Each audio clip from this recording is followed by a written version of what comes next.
Good morning, everyone. My name is Trooper First Class Pedro Muniz. It's Pedromuniz. The commissioner and the colonel will not be here. They are actually en route to Yale New Haven Hospital to be with our trooper. So this morning at approximately 3:30, Troop L. Litchfield received a call from an on-duty trooper in distress, stating that his vehicle was being swept away in the area of Jack's Bridge in Woodbury.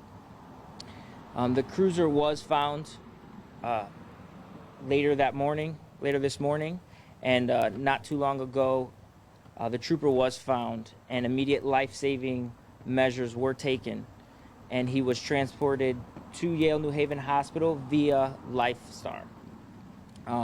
We had multiple resources in use, to include Trooper 1, Eagle 2 which is New Milford's helicopter. The Coast Guard came to assist as well, as they have the ability to hoist people up and down from the aircraft. Multiple fire departments were here and present and assisting, and Chief Morgan can explain more in detail what was used by them.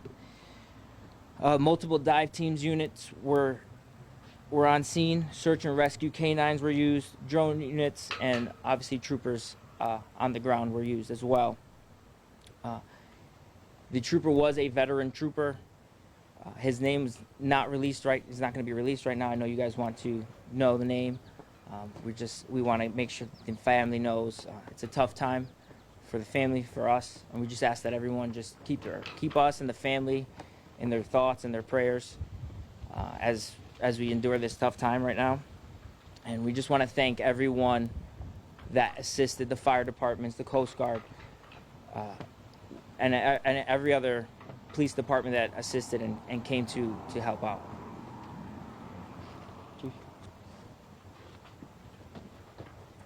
Chief Morgan, Woodbury Fire Department.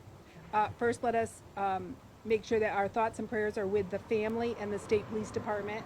We got the call today a little after 3:30, letting us know that we were having a vehicle swept down river with an occupant in it. We didn't know it was a state trooper at the time. It is an area that is prone to flooding. We are used to the swift water in that area, and we knew what resources to immediately call in to assist with our rescue. We had 9 fire departments and rescue personnel on scene. We had 6 boats, 3 helicopters, and assorted other resources. Our county coordinator, John Fields, from the State DEMIS office, were all on site to make this run smoothly with all of the agencies that were here. It was a moving ball at all times, but we completed our task, and our thoughts and prayers are with the officer. Thank you.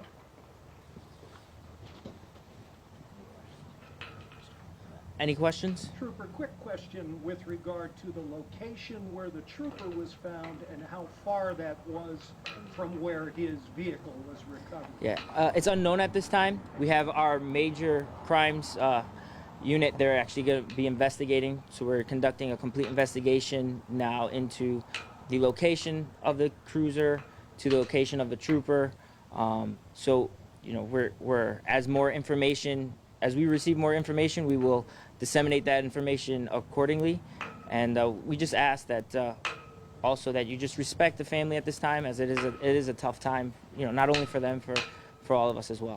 Chief Morgan, can you address the area where the water came over the road? Is this an area that's well lit, or could very well have possibly been an area where the trooper wouldn't have known he was coming upon raging water?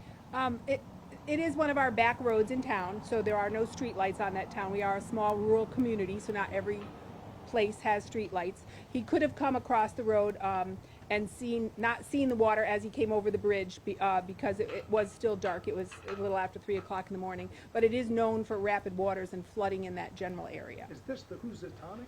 No, this is the Pomparog. Pomparog River. Okay, thank you. And do you have any word on the trooper's condition at this time? At this time, we do not have the status of the trooper. Right now, I can just tell you that he was transported via LifeStar to Yale New Haven Hospital. Judson Avenue, is that where this Jack's Bridge is? It's in the general area. Jack's Bridge is on one side, Judson is on the other, so there's a little speculation on where exactly, but it's just in that general area, and we are prone to flooding in that general area. And last night we did have floodwaters 6 feet over flood stage, so that area was underwater. Were there any markers on the road, any horses, if you will, placed in that area, any notifications? I'm not sure because we never went out to that location. We had other ones that the fire department's working with, but we did make notifications to Public Works and to the PDs. So I'm sure there was things out there. I just can't say that I saw them put there because I was not part of that team last night. We were in other locations in town. Do you know what time notification might have been made? Was this the first notification from that area, his call for distress, or were there earlier calls of water? No, that was the first call. We go out and check. We have an emergency management director here. He goes out when we get storms. They go out, they check all the roads, they check our known locations. We have 47, we have Judson, we have 317. This day we had a Bacon Pond, which has never flooded before. So we had people out in the area that were doing their rounds, knowing where the floods were and reporting back to the PD. Officer Roberts was on, so he was in constant communications with us, so we all knew what roads were closed, and the trooper may just not have known. So, you know, it was a very quick rising because up until midnight, we didn't have any flooding, and then after midnight, it just took off. Trooper, is this a resident trooper in the area? Some spots across the state have resident troopers. Yeah, he was assigned to Troop L. He was a trooper assigned to Troop L. He was a sergeant assigned to Troop L. And what was that timeline like from when he radioed in that his car was being swept away from when the search started? The search was immediate. We sent resources, other troopers out immediately to assist. Do you know if the trooper was found either on the river embankment, if he was found in the river, and was he conscious? The exact location of where the trooper was found is unknown at this time.